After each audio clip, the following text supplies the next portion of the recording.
¿Qué tal, Aitán? ¿Cómo estás? ¿Cómo estás? Todo bien, todo tranquilo. ¿Cómo te fue? Bien, bien. Difícil, llegamos a la lluvia. Sí, complicado. Yo aparte salí de consultorio, así que el tráfico vengo de San Isidro, con lo cual el tráfico fue bastante complicado.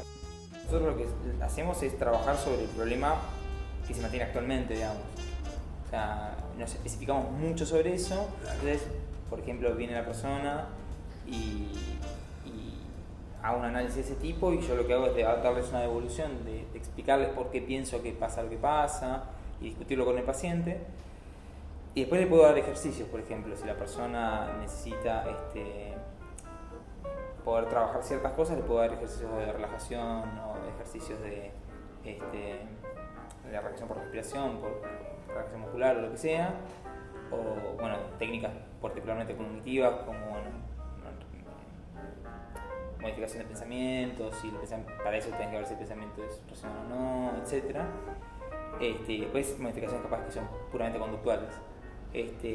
Entonces al paciente le suelo dar técnicas y tengo una base de cómo está la conducta de la persona, las conductas de la persona en ese momento, y lo que yo veo después es un cambio o no, o sea, me fijo a ver si, por ejemplo, la persona quiere dejar de fumar o fumar menos y bajó la cantidad de cigarrillos y qué sé yo. Cuando vos haces una intervención, me pregunto cómo, o sea, porque básicamente no lo sé,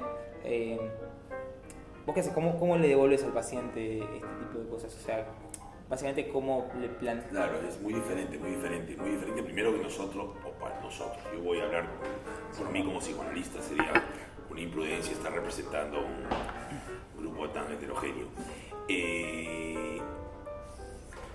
En general hay un nivel de demanda de cosas muy alta. Los padres, por ejemplo, demandan, oye, ¿qué hago cuando se hace pis en la cama? Lo levanto, lo llevo 3 veces antes de irse a dormir, me piden. Por supuesto, también en los adultos piden indicaciones y ni hablar los adolescentes. Recuerdo, por ejemplo, un adolescente que una vez me preguntó directamente, ¿cómo haces para durar más en tus procesos eyaculatorios?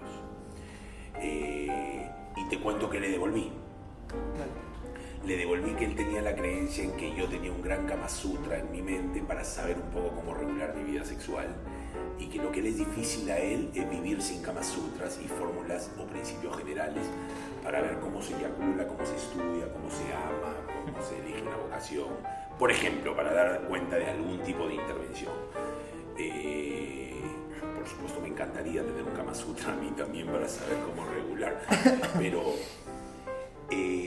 en general no se satisface la demanda, por lo menos desde lo que yo entiendo, luego de un periodo o una serie de periodos de entrevistas preliminares, no se satisface la demanda con algunas indicaciones.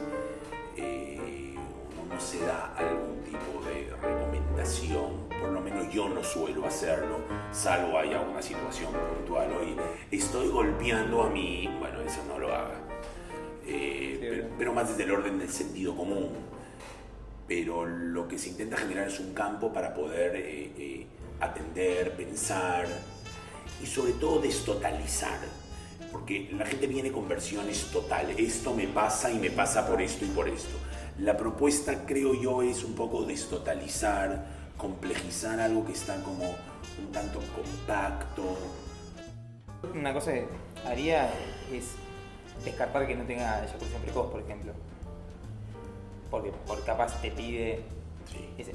Entiendo el punto a donde vas, porque hasta es cómico en cierta forma el planteo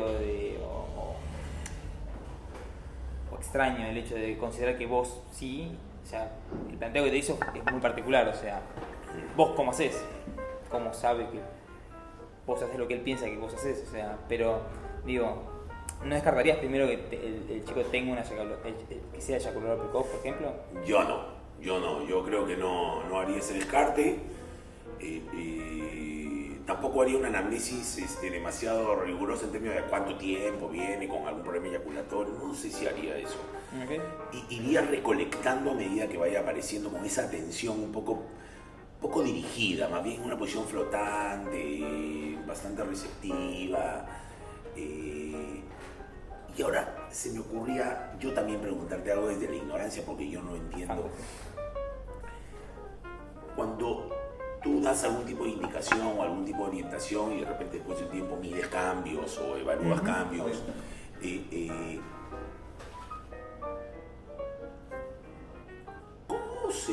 piensa la idea de si los cambios van a ser sostenibles en el tiempo o no. En tanto y cuanto hay algunas modificaciones que pueden ser resultantes de un movimiento sugestivo. Bueno, que tiene que perdurar, o sea, básicamente esa es la cuestión. O sea, por eso tampoco es que son tratamientos súper rápidos, porque es una tontería pensar en un tratamiento mágico, veloz.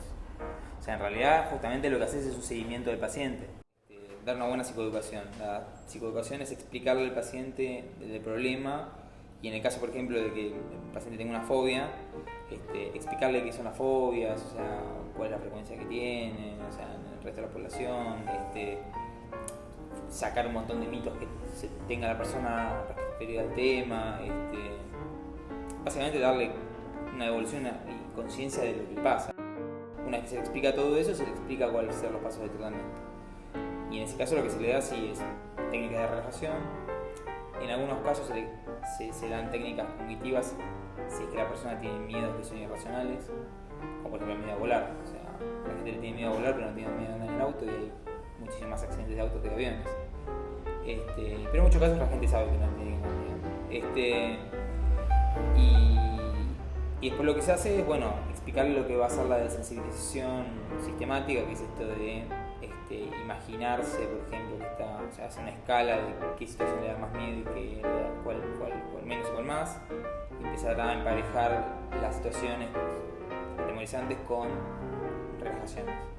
Entonces se va a generar una habituación, una extinción de la respuesta de miedo. Se le explica eso, va a durar una determinada cantidad de sesiones, y una vez que pasa por todas esas situaciones, ya sea en vivo o por imaginación, depende de la fobia, se hace lo que se llama prevención de recaídas, que básicamente implica explicar lo que le puede llegar a pasar, que capaz en algún momento puede volver a tener miedo normal y que puede hacer en esa circunstancia, para que justamente no vuelva a tener el mismo problema, digamos, ¿sí? En otras situaciones capaz es mucho más no tenés un protocolo tan estricto, tan detallado.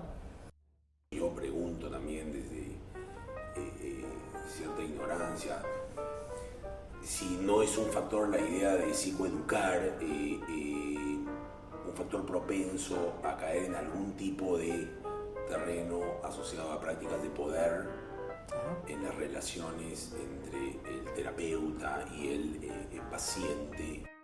Parto de la hipótesis de que el poder es un factor que regula el intercambio entre los, ahora por supuesto hay grados, intensidades, cualidades, y por supuesto una de las vicisitudes más problemáticas de eso es la violencia, en donde al otro se le desconoce como sujeto singular, individual, se le saca un poco condición subjetiva, personal, singular, particular. Me pregunto con la psicoeducación si una vicisitud, un destino problemático posible no podría ser cierto desconocimiento de los estilos, tiempos, ritmos, formas más singulares, particulares en términos subjetivos, y además una idealización alta respecto de las técnicas. Finalmente, los terapeutas están investidos en el imaginario de los pacientes en cierto lugar de saber, de poder.